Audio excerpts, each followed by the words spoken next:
paghahandog kay Jesus sa templo, mas kinala natin sa magistahan ng mahal na Birhen ng Candelaria. Bahagi yun.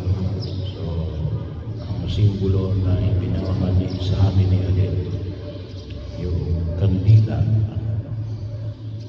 liwanag na nais na tumanglaw at makita ng tao. Sabi nga ho, bahagi pa rin ito na pagpapahayag ng Diyos. Epipania, yung pagpapakilala ng Diyos sa bayan niya.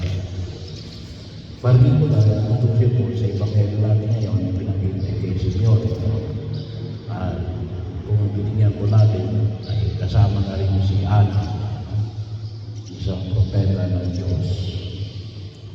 Pero ibig ko sabihin ay panyaya na alin na katulad ng mahal na Birhen Maria, nawa ay dala-dala natin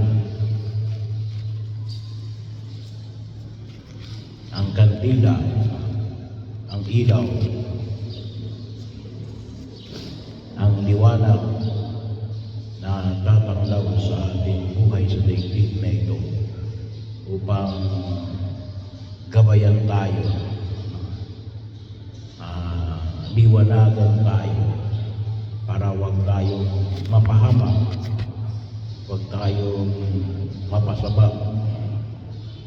Bahagi ninyo yun na kung minsan ay sana ay hindi lang mo para sa atin,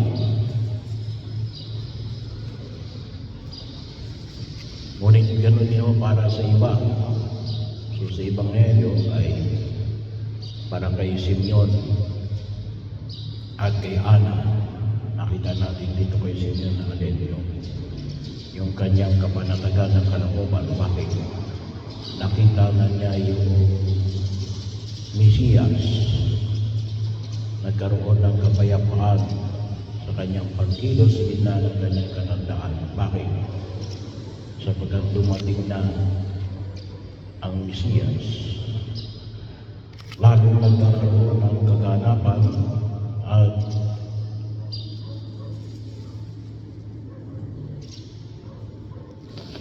kaayusan ng kanilang pagkilos. Bakit? Sapagkat nakita nila si Jesus. At hindi naman makita ko natin, hindi yung paanyaya natin kahapon, kaya kayo tinawag natin mapapalad sapagkat higit sa lahat, ito yung sitwasyon na nawa nagiging bukas tayo sa pagkilos ng Diyos. Isa akong problema natin kung bakit kung minsan hindi natin nakikita yung liwanag sapagkat natatabunan tayo ng mga bagay ng daigdig na ito. Na kuminsan, sabi nga ko natin, hindi natin namamalaya na alin yung tinatawag natin Satan, yung malangya, hindi mo malaman. Kaya nga kuminsan yung tinatawag natin syncretism sa ating pananampalataya, yung minsan hindi natin napapansin na unti-unti na pala tayo inilalayo sa pananampalataya.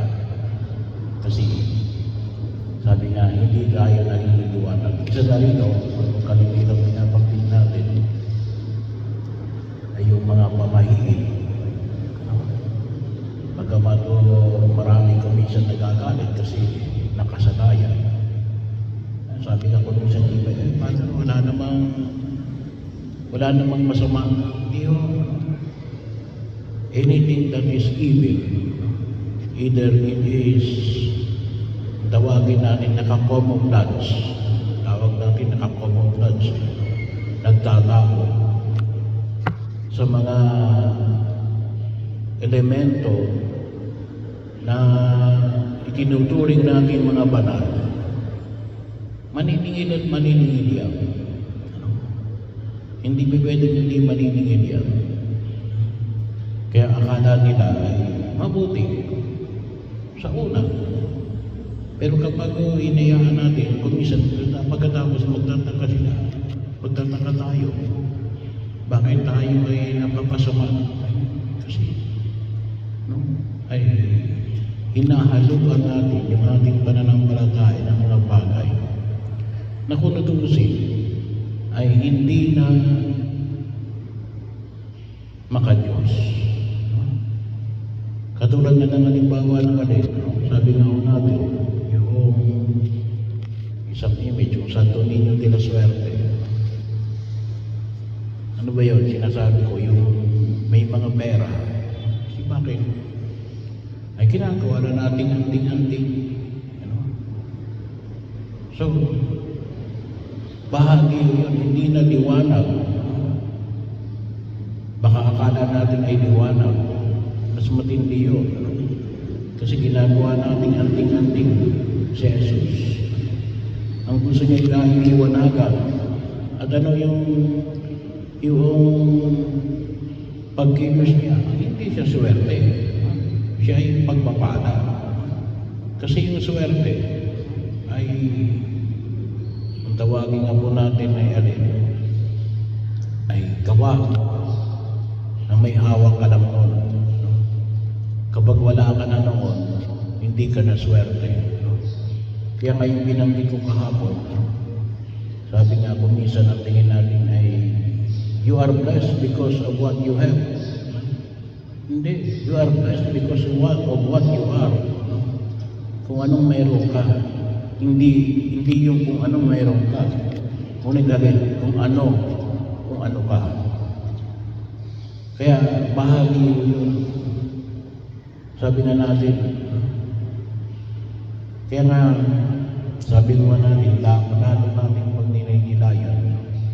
Kaya hinais ko na isa yun na maging topic natin sa ating Lenten Recollection.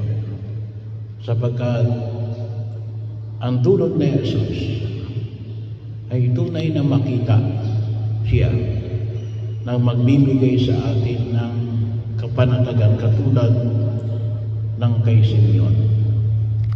Ganon din kay Ana na nagpatibay sa kanyang misyon bilang bilang nananalangin. Kasi siyempre mula nung siya palo ay wala na siya ginawa kundi magdasal doon sa templo ng Jerusalem, manalangin, mag-ayuno. Bahagi din po ng aming pagkilos na kung saan ay may alay natin sa Diyos. Hindi lang ako pagtupad sa utos ni Moises yung paghahandog kay Jesus, pero ginamit niya ito upang higit na makita ng tao ang liwanag. Kaya nawa po, yun din yung pagkilos natin sa daigdig na ginagalawan natin, na yung ating pananampalataya at nawa po ngayong panahon na ito sa kakapistahan ng mahal na Birhen ng Candelaria ay tunay na tumanglaw sa atin, sapagkat marami ang naliligaw, marami ngayon ang peke, marami ngayon at kumisan sabi nga natin sa una, sabi nga natin ay tawag nga kumisan ng mga matatot ay padadamahin tayo. Yung kasi yung style ng tao ay akala mo ikaw ang dadama, pero pati pong pala ng kalaban. So yun ang itilog natin sa harapan ng Pugni Kapata. Nawa yung liwanag na dulot at dala-dala ni Maria na walang iba natin si Jesus ay sana rin po ay maging dadalhin natin. At itong mga kandilang ito ay patuloy na maging pananda natin sa ating mga panalangin,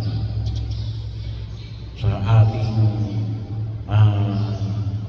patuloy na pakipag-usap sa Diyos. Ang nawa ay tunay na magkaroon sa atin ng kapanatagan ng